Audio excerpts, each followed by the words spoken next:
नमस्कार, मैं आपके साथ कहकशा और आप देख रहे हैं पीआरबी। नीतीश कुमार इस वक्त राजनीति में एक बेहद अहम हिस्सा बने हुए हैं, चाहे फिर वो पक्ष की बात हो या फिर विपक्ष की बात हो, क्योंकि नीतीश कुमार ने इस बार प्रधानमंत्री नरेंद्र मोदी की सत्ता में आने के लिए, उनकी सरकार बनाने के लिए बेहद अहम योगदान निभाया है। ऐसे में नीतीश कुमार को तो बीजेपी अपनी सराखों पर बैठाना चाहिए, लेकिन जिस तरीके से बीजेपी अब नीतीश कुमार की जड़ें काटने में जुट गई है, ऐसे में नीतीश कुमार को भी समझ में आ गया है कि बीजेपी के साथ रहना उनके लिए खतरे से खाली नहीं है। कुछ ही महीनों में यानी कि अगले साल 2025 में बिहार में विधानसभा चुनाव होने वाला है और ये विधानसभा चुनाव नीतीश कुमार अकेले अपने बलबूते पर लड़ना चाहते हैं, लेकिन इस वक्त उनका गठबंधन एनडीए के साथ यानी कि भारतीय जनता पार्टी के साथ है। बिहार की जनता भी जानती है कि नीतीश कुमार किस तरीके से एनडीए के साथ मिलकर इस बार प्रधानमंत्री नरेंद्र मोदी की सरकार बनाने में कामयाब हुए, लेकिन बदले में नीतीश कुमार को क्या मिला? कुछ नहीं। वहीं अभी महाराष्ट्र में विधानसभा चुनाव होने हैं और सीएम शिंदे के साथ जिस तरीके से बीजेपी व्यवहार कर रही है, उनके दुश्मनों को टिकट दे रही है, ऐसे में ये भी साफ हो गया है कि भारतीय जनता पार्टी किसी की भी नहीं है। वो अपने फायदे के लिए किसी को भी उठाकर फेंक सकती है, चाहे फिर सीएम शिंदे हो या नीतीश कुमार हो। अब नीतीश कुमार की जड़ें काटने की बात है, क्योंकि नीतीश कुमार जो है वो हिंदू और मुस्लिम दोनों ही पक्ष के साथ रहते हैं, दोनों ही पक्ष उन्हें वोट भी देते हैं और इसी के ही चलते और इसी फायदे के चलते नीतीश कुमार इतनी बार मुख्यमंत्री बनने में कामयाब रहे हैं। लेकिन अब जिस तरीके से भारतीय जनता पार्टी के जो नेता हैं वो गंदी राजनीति करके नीतीश कुमार की जड़ें काटने में जुट गए हैं। आपको याद होगा कि किस तरीके से गिरिराज सिंह की यात्रा जो है वो अभी चल रही थी और इस यात्रा में गिरिराज सिंह ने भड़काऊ भाषण दिया और सिर्फ गिरिराज सिंह ही नहीं बल्कि अररिया से सांसद बीजेपी से हैं वो सांसद प्रदीप सिंह, उन्होंने भी भड़काऊ भाषण दिया है। अररिया से सांसद प्रदीप सिंह ने अपने भड़काऊ भाषण में कहा कि अगर अररिया में रहना होगा तो हिंदू होना होगा, यानी कि वो किस तरीके से मुस्लिम पक्ष को भड़काते हुए और किस तरीके से उन्हें जलील करते हुए नजर आए।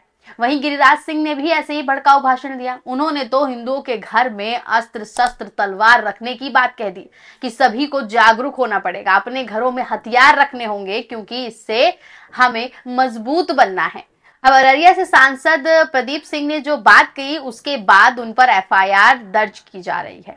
पहले तो आरजेडी यानी कि तेजस्वी यादव की जो पार्टी है उनके कुछ नेताओं कार्यकर्ताओं ने मिलकर प्रदीप सिंह के खिलाफ शिकायत दर्ज की और फिर बिहार की कानून व्यवस्था जो नीतीश कुमार के हाथ है, उन्होंने क्या किया? उन्होंने बीजेपी के जो सांसद है प्रदीप सिंह, उनकी शिकायत दर्ज करने के बाद उस पर एफआईआर भी दर्ज करा दी है और नीतीश कुमार इसके बाद आग बबूला हो गए हैं, क्योंकि उन्हें पता चल गया है कि जिसे बनाने में जो उन्होंने माहौल बिहार में बनाया है, एकता का माहौल जो नीतीश कुमार बिहार में बनाया है इतने सालों में, अब उसे बीजेपी खत्म करने जा रही है। बीजेपी भड़काऊ भाषण देके बिहार में आपसी सौहार्द बिगाड़ रही है, एकता को बिगाड़ रही है, जो नीतीश कुमार के लिए खतरा साबित हो सकता है। इसीलिए नीतीश कुमार ने भी बड़ा फैसला लिया है। नीतीश कुमार ने क्या फैसला लिया है वो हम आपको बताएंगे, लेकिन उससे पहले आपको बता दें कि अररिया से सांसद प्रदीप सिंह ने जो बयान दिया उसमें जो शिकायत दर्ज कराई है उसको लेकर आरजेडी की तरफ से क्या कहा गया। खबर देख लीजिए, मौजूद है दैनिक भास्कर की खबर है। लिखा है अररिया सांसद प्रदीप सिंह के खिलाफ शिकायत दर्ज, पूर्णिया में आरजेडी नेताओं ने लिखित शिकायत दी, सख्त कार्रवाई की मांग भी की। लिखा हुआ है कि प्रदीप सिंह के बयान को आपसी सौहार्द बिगाड़ने वाला बताया गया है। मीडिया से बात करते हुए राजद के जिला प्रवक्ता डॉक्टर आलोक कुमार ने कहा है कि अररिया में हुए हिंदू स्वाभिमान यात्रा के दौरान अररिया से बीजेपी सांसद प्रदीप सिंह ने गिरिराज सिंह की सभा में कहा है कि अगर अररिया में रहना है तो हिंदू बनना होगा। इसमें सीमांचल की आपसी सौहार्द और एकता बिगड़ी है। राजद किसी भी कीमत पर इसे बर्दाश्त नहीं करेगा। अगर कोई भी ताकत सीमांचल के आपसी सौहार्द और एकता को खत्म करने की कोशिश करेगा तो राजद उसके खिलाफ अंतिम सांस तक अपनी लड़ाई लड़ेगा। तो यहाँ राजद ने यानी कि आरजेडी ने शिकायत दर्ज की और फिर नीतीश कुमार की कानून व्यवस्था ने उस पर एफआईआर भी लगाई, कार्रवाई भी अब करने वाली है। और नीतीश कुमार क्या करने वाले हैं? नीतीश कुमार बड़ा फैसला करने वाले हैं और वो फैसला होगा एनडीए से अपना साथ तोड़ने का, क्योंकि नीतीश कुमार ने अब एक बड़ी और इमरजेंसी यानी कि आपात बैठक बुलाई है। पटना बुला रहे हैं वो अपने सभी नेता और कार्यकर्ताओं को।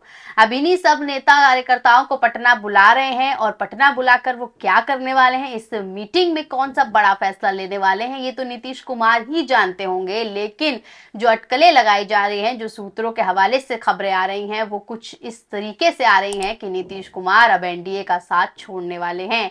अब वो एनडीए के साथ नहीं रहेंगे, क्योंकि एनडीए के साथ रहना मतलब अपनी कुर्सी गवा देना। क्योंकि आपको पता ही होगा कि बीजेपी की तरफ से, एनडीए की तरफ से कौन से गृह और कौन से मंत्रालय जो हैं वो नीतीश कुमार को दिए गए, कुछ नहीं दिया गया। नीतीश कुमार की एक भी डिमांड जो है बीजेपी ने पूरी नहीं की है। और मुख्यमंत्री बनने की जो बात है, प्रधानमंत्री बनने का सपना देखने वाले नीतीश कुमार को इंडिया गठबंधन की तरफ से तो ऑफर मिला, लेकिन एनडीए गठबंधन की तरफ से कोई भी बड़ा ऑफर उन्हें नहीं दिया गया है। और अब जिस तरीके से अब प्रधानमंत्री तो उन्हें वैसे भी वो नहीं बनाएंगे, और मुख्यमंत्री बनने के जो चांस हैं वो भी कहीं ना कहीं बीजेपी नेता द्वारा दिए गए भड़काऊ भाषण के बाद वो भी खत्म होते नजर आ रहे हैं। ऐसे में अब नीतीश कुमार बड़ा फैसला लेने वाले हैं। आपात बैठक बुलाई है। बैठक में सभी नेताओं को, सभी सांसदों, अपने सभी पार्टी के एक एक चेहरे को मीटिंग में शामिल होने के लिए कहा है, और मीटिंग में शामिल होने के बाद बड़ा फैसला लेने वाले हैं।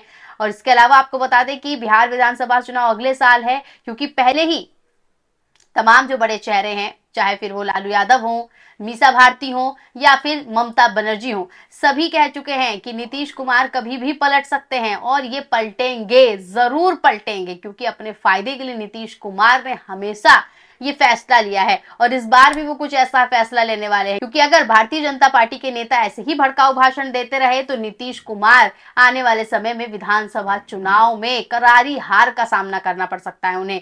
ऐसे में अब वो एनडीए का साथ छोड़ सकते हैं, बड़ी बगावत कर सकते हैं, पलटी मार सकते हैं। और पलटी मारेंगे तो ऐसी वैसी नहीं मारेंगे, क्या पता वो कुछ ऐसा भी कर जाए जिससे सिर्फ उनकी ही नहीं बल्कि केंद्र सरकार को भी तगड़ा झटका लगे, और केंद्र सरकार भी कहीं ना कहीं गिर जाए। क्योंकि पहले से ही कयास लगाए जा रहे हैं कि नीतीश कुमार तो पलटी मारेंगे ही मारेंगे, आज नहीं तो कल, कभी भी, लेकिन पलटी मारेंगे, और विधानसभा चुनाव से पहले ही मारेंगे। इसका अंदाजा नहीं था, लेकिन अब जो माहौल बन रहा है वो भी कुछ यही बयां कर रहा है।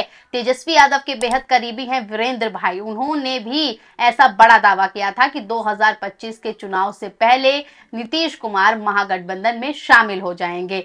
तो उनका बयान भी आपको देख लीजिए, कोट करके बताते हैं कि नीतीश कुमार देशद्रोहियों के साथ नहीं रहेंगे, वे फिर से महागठबंधन में आएंगे, विधानसभा 2025 चुनाव से पहले आएंगे, विधानसभा का चुनाव हम लोग साथ लड़ेंगे, उनको रात में नींद नहीं आती है।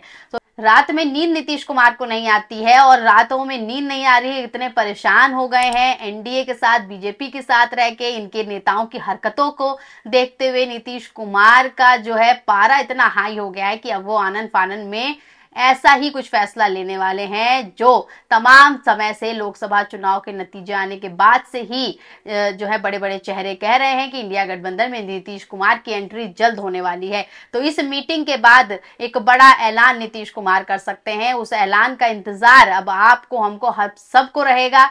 क्या ऐलान होता है, क्या नतीजा निकलकर सामने आता है, इससे किसका नुकसान और किसका फायदा होता है, ये देखना काफी ज्यादा अहम होगा। आपकी इस पूरी वीडियो पे क्या राय है, हमें कमेंट के जरिए जरूर बताएं, और ऐसी तमाम वीडियोस के लिए, तमाम खबरों के लिए आप बने रहें पीआरबी के साथ। धन्यवाद।